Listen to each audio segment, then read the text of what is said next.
मैं हूँ डॉक्टर द्वारिकानाथ झा, साहित्य विभागीय प्राध्यापक, धर्म समाज संस्कृत महाविद्यालय मुजफ्फरपुर। इससे पूर्व व्याख्यान में नायिका विवेचन के क्रम में स्वकीया तथा परकीया नायिका का विवेचन किया जा चुका है। आज नायिका के तृतीय भेद साधारण स्त्री का विवेचन किया जा रहा है। साधारण स्त्री अर्थात सामान्य नायिका के संबंध में दस रूपकार कहते हैं कि साधारण स्त्री गणिका कला प्रागल्भ्य धौर्त्ययुक्त। गणिका अर्थात वेश्या साधारण स्त्री कही गई है। यह कला प्रगल्भता तथा धूर्तता से युक्त हुआ करती है।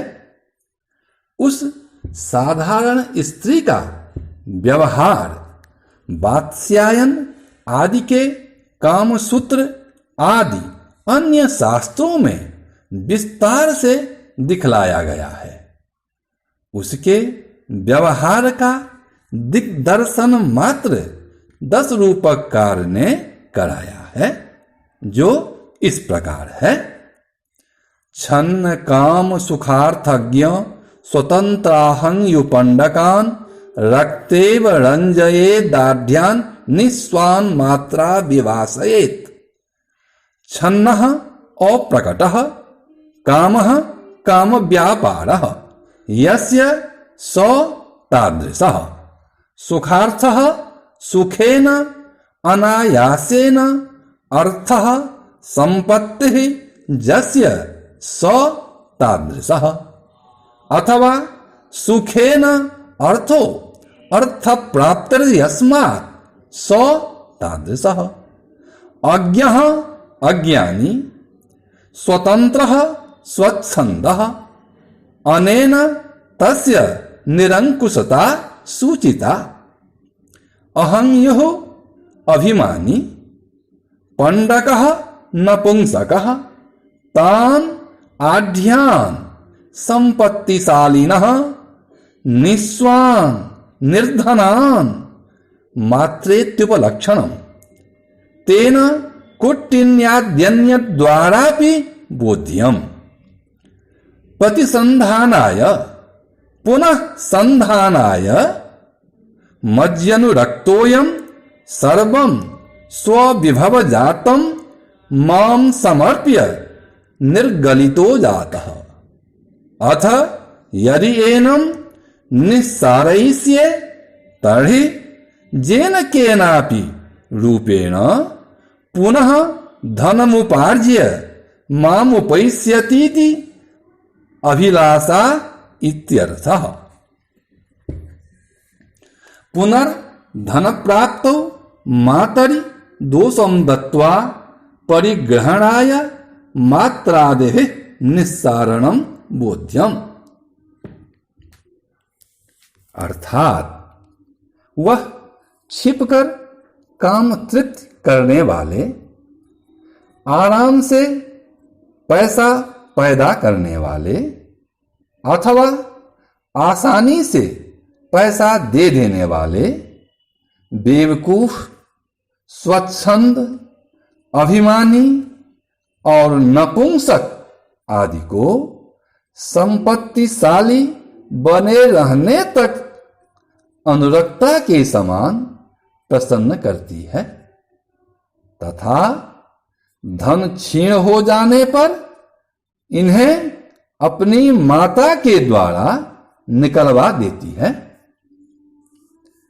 जो लोग छिप करके काम तृप्ति करते हैं वे छन्न काम कहलाते हैं, जैसे वेदपाठी, व्यापारी तथा सन्यासी आदि। सुखार्थ का अर्थ है अनायास धन प्राप्त करने वाले अथवा मौज मस्ती के लिए ही धन कमाने वाले व्यक्ति। अज्ञ मूर्ख को कहते हैं। स्वतंत्र का अर्थ है निरंकुश, यानी जिस पर किसी का शासन न हो। अहंयु अभिमानी को कहते हैं। पंडक का अर्थ है बात पंड आदि रोगों से पीड़ित नपुंसक। जब तक ये प्रभुत संपत्तिशाली रहते हैं तब तक संपत्ति के लिए इनसे अनुरक्ता के समान प्रेम व्यवहार चलाती है, क्योंकि उसकी वृत्ति अर्थात वेश्यावृत्ति धन प्रधान हुआ करती है, अर्थात धन के लिए ही हुआ करती है। जब इनकी पूरी संपत्ति वह खींच लेती है तो कुटनी आदि के द्वारा निकलवा देती है, ताकि वे फिर भी मिल सके, अर्थात स्वयं न निकालकर दूसरों के द्वारा इसलिए निकलवा देती है ताकि ठुकराए गए कामुक धन कमाने पर यह सोचकर कि वह वेश्या तो हमें प्यार ही करती है, फिर आकर उसकी आराधना करें। यह उन गणिकाओं का सामान्य रूप है। रूपकों में गणिका का प्रयोग कहाँ किया जाए और कहाँ नहीं किया जाए, इस संबंध में 10 रूपककार कहते हैं कि रक्तैव त्वप्रहसने नैषा दिव्य नृपाश्रय, अर्थात रूपक के एक भेद प्रहसन से भिन्न अन्य रूपकों में, अर्थात रूपक के भेद में प्रहसन को छोड़कर शेष में गणिका को नायक के प्रति अनुरक्त ही चित्रित करना चाहिए। जिस रूपक का आश्रय अर्थात नायक कोई स्वर्गीय देव आदि या राजा हो तो उसमें उस गणिका का निबंधन नहीं करना चाहिए। प्रहसन को छोड़कर अन्य प्रकरण आदि में इस गणिका को अनुरक्ता के रूप में ही चित्रित करना चाहिए। जैसे मृच्छकटिक में बसंत सेना चारुदत्त के प्रति अनुरक्ता के रूप में ही चित्रित की गई है।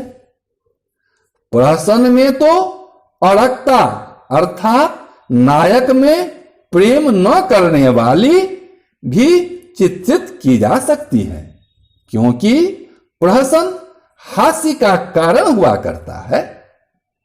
नाटक आदि में जहां की दिव्य प्राणी या राजा आदि नायक हुआ करते हैं, वहां गणिका का चित्रण नायिका के रूप में नहीं ही करना चाहिए।